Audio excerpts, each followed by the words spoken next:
de lo bueno, sobrio, justo, santo, dueño de sí mismo, retenedor de la palabra fiel tal como ha sido enseñada, para que también pueda exhortar con sana enseñanza y convencer a los que contradicen. Porque hay aún muchos contumaces, habladores de vanidades, engañadores, mayormente los de la circuncisión, a los cuales es preciso tapar la boca, que trastornan casas enteras, enseñando por ganancias deshonestas lo que no conviene. Uno de ellos, su propio profeta, dijo: los cretenses siempre mentirosos, malas bestias, glotones, ociosos. Este testimonio es verdadero, por tanto, repréndelos duramente, para que sean sanos en la fe, no atendiendo a fábulas judaicas, ni a mandamientos de hombre que se apartan de la verdad. Todas las cosas son puras para los puros, mas para los corrompidos e incrédulos nada les es puro, pues hasta su mente y su conciencia están corrompidas. Profesan conocer a Dios, pero con los hechos lo niegan, siendo abominables y rebeldes, reprobados en cuanto a toda buena obra. Muy bien, hasta aquí vamos a tener en esta primera parte, en este primer día, la lectura de la palabra de Dios. Fíjese que esta es una carta bastante corta, 3 capítulos, y quisiera hablar un poquitito acerca del escritor. Después quisiera hablar un poquitito acerca de Tito y hablar un poquitito también acerca de los cretenses. Y posteriormente después ver algunos versículos que hemos leído. Fíjese que si uno trata de encontrar en el libro de los Hechos en qué momento se escribió esta epístola, no lo va a encontrar como puede encontrar las otras cartas que sí se escribieron. Si uno pudiera estirar el libro de los Hechos, uno se da cuenta dónde se escribió 1 Corintios, 2 Corintios, Filipenses, Colosenses, Efesios, Filemón, Tesalonicenses. Pero las cartas pastorales, así llamadas, Timoteo y Tito, no se encuentran en el libro de los Hechos. ¿Por qué? Bueno, la razón es que estas fueron escritas posteriormente, después que se concluyó el libro de los Hechos. De hecho, el libro de los Hechos termina indicándonos a nosotros que el apóstol Pablo pasa 2 años privado de libertad en una casa que él mismo alquiló después de haber apelado a César porque se le estaba acusando injustamente. Y los historiadores nos dicen a nosotros que después de esos 2 años él salió con libertad. Los acusadores nunca llegaron, pasaron los 2 años y él sale libre. Y en esa salida, fíjese usted, él escribe 1 Timoteo, escribe Tito, y después se escribe 2 Timoteo. Y ahí en 2 Timoteo nos damos cuenta que el apóstol Pablo ya está para ser sacrificado, para dar su vida por el Señor. Por lo tanto, en ese periodo de salida también se piensa que el apóstol Pablo fue a esta isla de Creta y estuvo con Tito ahí. Y seguramente estuvo enseñando la palabra de Dios. No sabemos a ciencia cierta si él es el fundador de las asambleas, ya que, y me estoy adelantando un poquitito, pero había cretenses allá en Hechos capítulo 2, cuando desciende el Espíritu Santo en el día de Pentecostés. El libro de los Hechos en el capítulo 12 nos dice que había gente de muchos lugares y entre ellos también había cretenses. Y los cretenses escucharon las maravillas de Dios en su propio idioma, en su propia lengua. Y seguramente ahí más de alguno se tuvo que haber convertido a Cristo y haber vuelto a aquella isla de donde eran. Y ahí seguramente propagaron el evangelio. Por lo tanto, podríamos pensar de que ahí había pueblo de Dios. Y Pablo, cual apóstol a los gentiles, va a esa isla y comienza ahí a trabajar en medio del pueblo de Dios. Pero posteriormente pareciera que él tiene que salir y seguir camino. Y es por eso que en este capítulo 1 nos dice que tuvo que dejar a Tito en aquella isla para ayudar al pueblo de Dios. Yo no sé si usted alguna vez se ha preguntado por qué el apóstol Pablo, sus últimos libros que escribe, antes de partir de este mundo, lo escribe a personas y no a una iglesia. Aunque sabemos que todos los escritos que realizó el apóstol Pablo eran leídos en las asambleas, en una lectura pública, lo hacían. Pero ¿por qué el apóstol Pablo, a punto de partir de este mundo, escribe a personas, escribe a Timoteo y escribe a Tito? Y quisiera sugerir, hermanos, solo sugerir, que el apóstol Pablo, después de haber salido de esa prisión allá en Roma, se da cuenta que le queda bastante poco en su ministerio. Y él está preocupado de que quién va a seguir con la enseñanza que el Señor le ha entregado a él. Él está preocupado de quién va a entregar, fíjese usted, el testimonio de la palabra de Dios. ¿Quién va a seguir adelante enseñando la palabra de Dios tal cual ha sido recibida o dada por el Señor al apóstol Pablo? Y entonces ahí comienzan estos siervos de Dios que estaban con él, aprendiendo toda la enseñanza que el apóstol Pablo recibía del Señor. Y ahí tenemos a Timoteo, y ahí tenemos a Tito. Y Pablo, de alguna manera, espera de que aquellos hombres de Dios, Timoteo y Tito, puedan seguir adelante con el testimonio de Dios, ya que al apóstol Pablo le está quedando poco tiempo en este mundo, pero encuentra en Timoteo y en Tito hombres de Dios que van a continuar adelante con el testimonio de Dios después de su partida. Y eso nos hace reflexionar a nosotros, queridos hermanos. Eso nos hace pensar a nosotros, queridos hermanos, cómo habrán partido nuestros hermanos antiguos. Aquellos hermanos antiguos que trajeron el evangelio a nuestras ciudades, a nuestro país. Pero ellos, dándose cuenta que ya les queda poco y está cerca su partida, y comienzan a mirar hacia los lados, y comienzan a ver si hay alguien quien puedan ellos confiar de alguna manera en que va a seguir adelante con el testimonio de Dios, que va a continuar enseñando la palabra de Dios tal cual Dios la ha revelado. Y quizás más de algún siervo de Dios se habrá ido con esta inquietud, con esta gran interrogante, solamente confiando en Dios, en que Dios iba a levantar a alguien para que pudiera seguir adelante con el testimonio de Dios.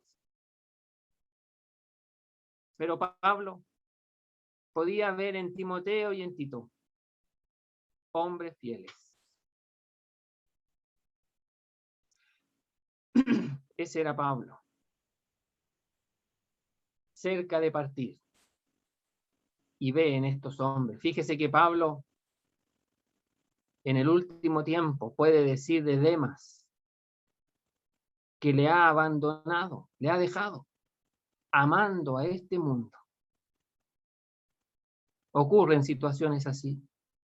Ocurren circunstancias, lamentablemente ocurren circunstancias en medio del pueblo de Dios donde queridísimos hermanos nuestros que apreciamos muchísimo, corrían bien la carrera cristiana, podrían ser de gran utilidad y eran de gran utilidad en medio del pueblo de Dios, pero algo pasó en sus vidas, algo pasó en su carrera cristiana que ya no les vemos. Y así fue con Demas. Y Pablo lo expresa, diciendo que lo abandonó, que lo dejó amando este mundo. Pero miraba en Timoteo y en Tito hombres fieles. Hermanos, necesitamos que se levanten más Timoteos y más Titos, que puedan seguir adelante con el testimonio de Dios, sin titubear en este mundo, sin seguir y amar a este mundo y dejar las cosas de Dios de lado. Necesitamos hombres y mujeres que amen a Dios por sobre todas las cosas y que le sirvan sin reserva alguna y que vayan adelante con el testimonio de su palabra. hombres y mujeres que se rindan al Señor en servicio y en vida entera. Muy bien. Tito. ¿Quién era Tito? Fíjese que Tito no se menciona en el libro de los Hechos. No aparece. Pablo lo menciona 13 veces a Tito en sus epístolas. Mayormente, fíjese usted que lo menciona en el libro escrito a los Corintios, la segunda a los Corintios, lo menciona muchas veces, pero también lo menciona en el libro de Gálatas, fíjese usted. Y quisiera solamente destacar algunas cosas del aspecto de Tito. Fíjese que Tito era gentil y Pablo aprovecha la nacionalidad de Tito para defender la verdad del Evangelio. Fíjese que en Gálatas capítulo 2, que está estrechamente unido a el libro de los Hechos capítulo 15, cuando se juntan los apóstoles, la iglesia, y también sube Pablo y sube con Tito a conversar que los judíos se estaban inquietando a los gentiles y le estaban poniendo una carga y le estaban diciendo que para que tuvieran una salvación completa tenían que cumplir el judaísmo. Y Pablo lo que hace es que coloca como bandera a Tito y lo coloca de esta manera. Fíjense que en Gálatas capítulo 2 dice así: después, pasados 14 años, estoy leyendo versículo 1, subí otra vez a Jerusalén con Bernabé, llevando también conmigo a Tito.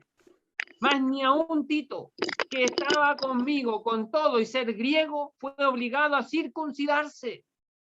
Y esto a pesar de los falsos hermanos introducidos a escondidas, que entraban para espiar nuestra libertad que tenemos en Cristo Jesús, para reducirnos a esclavitud, a los cuales ni por un momento, dice, accedimos a someternos, para que la verdad del Evangelio permaneciese con vosotros. Y fíjese que ahí estaba en juego la verdad del Evangelio. Y Pablo menciona a Tito, y dice Tito era griego, y Tito no fue obligado a circuncidarse, no fue obligado a participar de los ritos judaicos, porque los ritos judaicos no tienen que mezclarse con la salvación exclusiva del Evangelio por la fe en Cristo. Y Pablo menciona a Tito, y Tito podía dar gracias, fíjese usted, mire lo que tenemos aquí. Tito podía haber dado gracias por ser griego, por ser gentil, por su nacionalidad. Y Dios utilizó a la persona de Tito y su nacionalidad para defender el Evangelio, para que el Evangelio no se mezcle con las prácticas y el rito judaico y se mantenga puro hasta el día de hoy. Y Tito podía dar gracias por ser de la nacionalidad que era. Y entonces, queridos hermanos, tenemos aquí en Tito que independientemente de nuestra nacionalidad, Dios puede usarlo a usted y a mí para la gloria de su nombre, para defender la verdad, para mantener en alto la palabra de Dios. Independientemente, hermano, de la nacionalidad que tengamos, Dios puede usarnos para que la verdad se mantenga nítida, clara y pura, la verdad de Dios. Los creyentes en Creta, la isla, era una isla. Se dice que era bastante grande. De hecho, en la antigüedad se dice de Creta la isla de las 100 ciudades. Tenía muchas ciudades. Comercialmente era próspera. Fíjese que en esa ciudad se practicaban la idolatría. Y una de las idolatrías que se practicaba tenía que ver con que los animales, específicamente los toros, una práctica que vemos hasta el día de hoy, la gente era perseguida por toros. Y si un toro lo embestía, esa persona era considerada como bendita porque lo había investido un dios, según ellos. Y esa es una práctica que vemos hasta el día de hoy vigente en algunos países, en Europa. Fíjese que los cretenses se nos dice por este mismo libro que uno de los suyos dijo: los cretenses siempre mentirosos, malas bestias, glotones, ociosos. De esa manera, fíjese usted, un compatriota de ellos describe a los de su propia nacionalidad y agrega la palabra de Dios, versículo 13, este testimonio, o sea, lo que dice ese hombre, este testimonio dice, es verdadero. Así son ellos. Tal cual se describe aquí, así son ellos. Y entonces imaginémonos un poquitito que la tarea de Tito no era fácil. La tarea de Tito era ayudar, era corregir a los creyentes que tenían esta idiosincrasia, glotones, mentirosos y malas bestias, y ociosos. Ese era, fíjese usted, el testimonio de los cretenses. Y Tito tenía que trabajar ahí, en medio del pueblo de Dios. Ese es el ambiente, hermano. Esa es la situación. Entonces ahora vamos a ver aquí a los versículos que hemos leído hasta donde el Señor nos permita llegar en esta tarde, noche ya. Los primeros 4 versículos que hemos leído es la presentación que hace el apóstol Pablo. Es una de las presentaciones más largas que realiza. Fíjese usted que estaría en cuanto a las palabras que utiliza. Si uno analiza todas las presentaciones de las 13 cartas del apóstol Pablo, se va a dar cuenta que Tito ocupa el tercer lugar. Primero está Romanos, segundo está Gálatas y tercero está Tito. Utiliza bastante vocabulario en los saludos protocolares que hace el apóstol Pablo y son enseñanzas que enriquecen al pueblo de Dios y pretendemos en esta noche poder ver algunas de ellas. Mire cómo comienza el apóstol Pablo, versículo 1, dice Pablo, siervo de Dios y apóstol de Jesucristo. Esa es la presentación que hace el apóstol Pablo. Y fíjese que se menciona a él por nombre y su nombre significa pequeño. Y entonces estamos diciendo aquí que este hombre que se considera a sí mismo pequeño es un siervo de Dios. Única vez que aparece aquí esta expresión, siervo de Dios. Muchas veces el apóstol Pablo se menciona como siervo de Jesucristo, pero aquí se menciona como siervo de Dios. Esa misma expresión la dice Santiago en su epístola. Esa misma expresión se dice de Moisés en el Antiguo Testamento y en el libro de Apocalipsis. Y también de Josué se dice así, siervo de Dios o siervo de Jehová.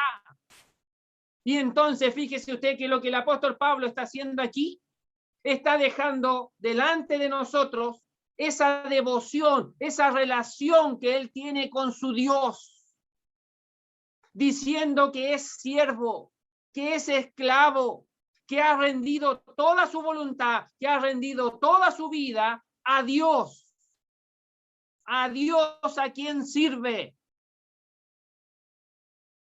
Fíjese cómo se presenta el apóstol Pablo, hermanos. Siervo de Dios. Es uno que tiene una relación con Dios. Fíjese que esta palabra siervo se traduce como esclavo. Y el esclavo era uno que no tenía voluntad, que no tenía derechos propios. El esclavo era uno que se preocupaba por agradar a su señor. A diferencia del diácono, del que sirve, el diácono se preocupa de cumplir la tarea que se le encomendó de la mejor manera posible, pero el esclavo se preocupa de agradar a su señor, quiere que su señor esté contento con él y se preocupa de serle agradable y de servirle y que ese servicio le agrade a su señor, a su amo. Y entonces Pablo se está presentando aquí como uno que agrada a su Señor, que agrada a su Dios. Fíjese que cuando el apóstol Pablo, yendo camino a Damasco, persiguiendo a los cristianos, y hace dos preguntas muy vitales, muy importantes en su vida. ¿Quién eres, Señor? ¿Qué quieres que yo haga? Y fíjese que hasta el día en que escribe esta epístola, han pasado quizás aproximadamente 32, 33 años, y él sigue demostrando que esa pregunta que hizo cuando se convirtió, ¿qué quieres que yo haga?, lo sigue haciendo, sigue efectuando la tarea que se le ha sido encomendada, no ha cambiado de opinión, sigue sirviendo a Dios, quien lo llamó al servicio. No se ha cansado de rendir su vida a Dios.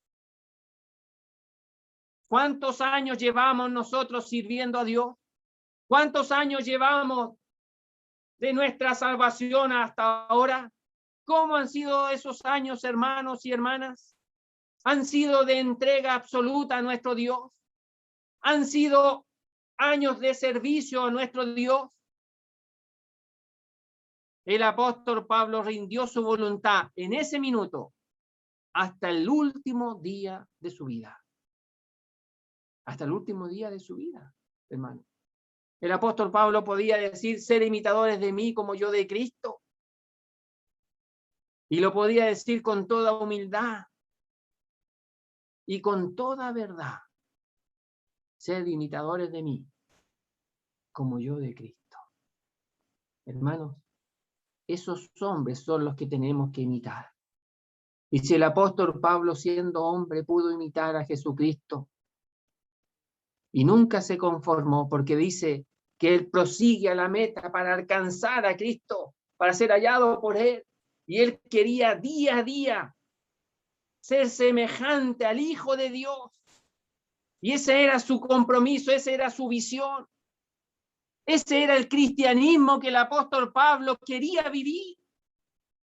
¿Cuál es nuestro cristianismo, hermano? ¿En qué consiste nuestro cristianismo?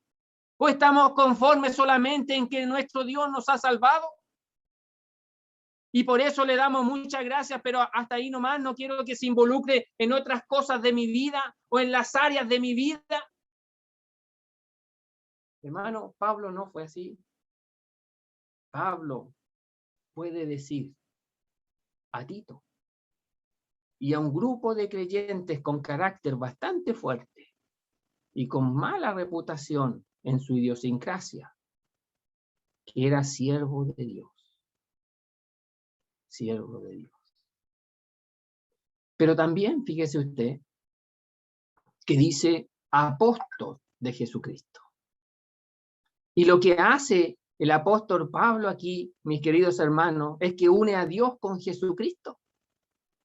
Una cosa que los judaizantes nunca pudieron entender. Una cosa que los mismos sacerdotes judíos nunca entendieron, nunca comprendieron y nunca creyeron. Que Jesucristo era Dios manifestado en carne, que Jesucristo era el Hijo de Dios, quien expresó yo y el Padre uno somos. Y ellos nunca pudieron entender y creer esta verdad. Y el apóstol Pablo lo menciona aquí, de esta manera, siervo de Dios y apóstol de Jesucristo. Y no es que el apóstol Pablo haya tenido dos dioses o dos señores, en absoluto, de ninguna manera. Pero en la Trinidad, fíjese usted, Dios el Padre, Dios el Hijo y Dios el Espíritu Santo trabajan armoniosamente y en unidad. Y no tienen ningún problema en Pablo presentarse como siervo de Dios y apóstol de Jesucristo, uno que ha sido comisionado por Jesucristo. La primera expresión habla de su vida rendida en devoción entera a Dios. Y la segunda expresión significa quién lo ha comisionado, quién lo ha llamado, quién lo ha enviado. A este siervo de Dios fue enviado por Jesucristo. Era como un embajador de Jesucristo. Era uno que se presentaba y hablaba los intereses de Jesucristo, siendo siervo de Dios. siendo completamente ambas cosas compatibles en la vida de un creyente. Querido hermano, la Biblia nos llama a ser siervos y a ser embajadores. Pablo fue el último apóstol. Ya no hay apóstoles. Aunque algunos se mencionan apóstoles, pero serán falsos apóstoles. No hay más apóstoles como lo conocemos en la palabra de Dios. Pero sí hemos sido llamados a seguir adelante, extendiendo la palabra de Dios. Y Pablo se menciona entonces aquí como siervo de Dios y apóstol de Jesucristo. ¿Para qué? ¿Para qué Pablo era siervo de Dios y apóstol de Jesucristo? Mire, el para qué lo va a decir a continuación. Conforme, dice. Ese es el propósito de lo anterior. O sea, el apóstol Pablo fue hecho siervo de Dios y apóstol de Jesucristo para un propósito. Dios llama, Dios comisiona, el Señor envía, pero siempre es con un propósito. Nunca es a la deriva. Nunca es para probar suerte, a ver cómo te va. No, es con un propósito. Y el propósito, fíjese usted, está aquí, dice, conforme a la fe de los escogidos de Dios y el conocimiento de la verdad que es según la piedad. Y entonces, fíjese usted que el llamado y el servicio del apóstol Pablo está relacionado con el pueblo de Dios. Con el pueblo de Dios. Con aquellos que Dios ha salvado. Ya que dice aquí, conforme a la fe de los escogidos de Dios. Yo sé, y seguramente ustedes también saben, que esa palabrita escogido, elección, predestinar, a veces trae bastante inconvenientes. A veces nos complicamos para explicar estas expresiones o lo que implica esta expresión. Solamente quiero decir, hermanos, que Dios nunca ha escogido para perdición, privando al ser humano de ser salvo. Por lo tanto, ningún hombre, ninguna mujer va a poder decir que yo no me he salvado porque Dios no me ha escogido. Eso no está en la Biblia. Nunca ha estado en la palabra de Dios. El que Dios predestine para condenación o que escoja para condenación. Fíjese que cada vez que aparece la palabra elección o predestinación, muchas veces está ligada a un propósito. Propósitos que Dios tiene para esas personas. Y también está ligada siempre a personas que ya son salvadas. Y aquí, en particular, fíjese que se menciona la fe. Y después dice los escogidos de Dios. Por lo tanto, aquí está la responsabilidad humana, la fe. Cada hombre que escucha el Evangelio necesita depositar la fe en Jesucristo y esa es la responsabilidad del hombre y de la mujer que está perdida y que está perdido por sus pecados que le condenan y le llevan a la perdición eterna. Y cuando escucha la palabra de Dios, cuando escucha el Evangelio, el mensaje de salvación, para ser salvada, tiene que depositar su confianza y su fe en Jesucristo. Y Dios interviene. Y Dios le salva cuando aplica la fe en Jesucristo. Entonces aquí tenemos una moneda con dos caras. La fe y lo que Dios hace. Cara y sello de la misma moneda. Y fíjese que cuando habla de elección, es una palabra que normalmente habla de seguridad, porque es Dios quien ha intervenido y le da plena seguridad al hombre y a la mujer que ha salvado. Por eso hablamos que la salvación no se pierde, porque Dios ha intervenido en ese hombre y en esa mujer que ha creído en Cristo. Y ese hombre y esa mujer que ha creído en Cristo nunca se va a perder. fue librado de la condenación y fue trasladado al reino de su amado Hijo, y ahí se va a quedar y nunca va a ser sacado de ahí y vuelto otra vez al camino ancho. Es sacado del camino ancho, colocado en el camino angosto, que va al cielo, que va a la vida. Y un día el Señor va a venir en las nubes a buscar a todos los que hemos creído, dando plena seguridad de la obra de Cristo que hemos creído en algún momento de nuestra vida. Pero fíjese que el propósito del apóstol Pablo entonces apuntaba a aquellos que han creído en Cristo. Dice, conforme o teniendo en vista a la fe de aquellos escogidos por Dios, dice, escogidos de Dios, y el conocimiento de la verdad. Dos propósitos tenía el servicio del apóstol Pablo y la comisión que había recibido. Era divulgar la fe del evangelio para que el oyente creyendo en Cristo pudiera creer. Pero ese creyente nuevo tiene que crecer en las cosas de Dios, tiene que crecer en la palabra de Dios, tiene que madurar en su vida. Es como un niño recién nacido que tiene que alimentarse de la palabra de Dios, de las sanas palabras de Dios, para poder crecer saludable y sano, y con vigor y con fuerza. Y entonces ahí viene el segundo propósito, que dice, y el conocimiento pleno, y un conocimiento completo, y que pueda conocer toda la verdad de Dios, no una parte nomás, sino que toda la verdad de Dios. ¿Y qué va a llevar el conocer la verdad de Dios? ¿Sabe lo que debería de producir? Dice aquí, según la piedad. Y entonces, fíjese usted, mi querido hermano, que me predican el evangelio, escucho el mensaje de salvación, me presentan a Jesucristo, recibo a Jesucristo por la fe, comienzan a discipularme, comienzan a enseñarme la palabra de Dios, y la palabra de Dios, ¿sabe lo que va a hacer? Se va a presentar en mi vida como espada de dos filos, y que va a entrar, y que va a penetrar, y que va a dejar al descubierto las intenciones de mi corazón, y voy a quedar desnudo delante de Dios. Y le tendré que decir al Señor, mira, así es mi corazón, Señor. Límpiame, purifícame, santifícame. Y eso me va a llevar ¿a qué? A una vida piadosa, a una vida bien relacionada con Dios.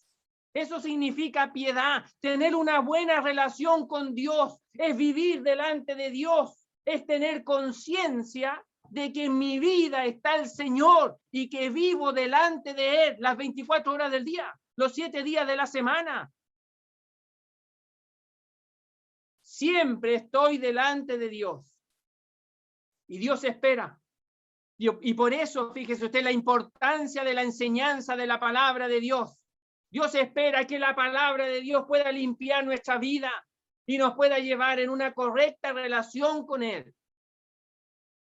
Y podamos disfrutar esa relación del creyente con su Dios, del creyente con su Salvador. Y que la influencia del Espíritu, que es santo, el Espíritu Santo de Dios, dice, allá en el libro de Efesios, que no contristemos el Espíritu Santo de Dios, dice, porque es de Dios, que nos ha sido dado y que tenemos la desgracia de entristecerlo con nuestra vida, cómo actuamos con nuestros pecados.